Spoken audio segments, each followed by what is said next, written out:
Сквер имени второго президента Республики Абхазия Сергея Васильевича Багапш появится в Гагре. Сейчас ведется подготовительный этап работы по его закладке и обустройству.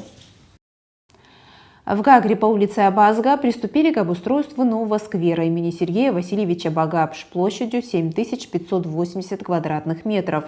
Проект, подготовленный молодым архитектором Тимуром Чичибаей, довольно-таки интересный. По плану в сквере большую его часть ставят под озеленение, разработана дорожная тропиночная сеть.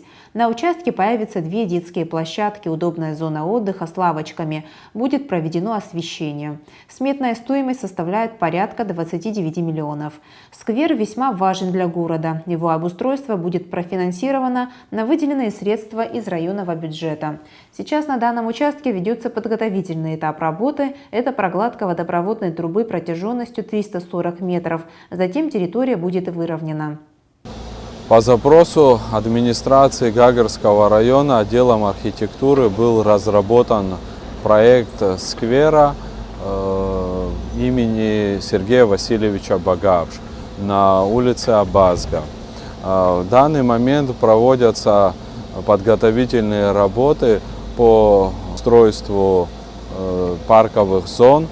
В данный момент проходит замена напорной трубы, одной диаметром 400, другой диаметром 350. Дальше будут производиться работы уже по планировке и в дальнейшем по благоустройству данной территории.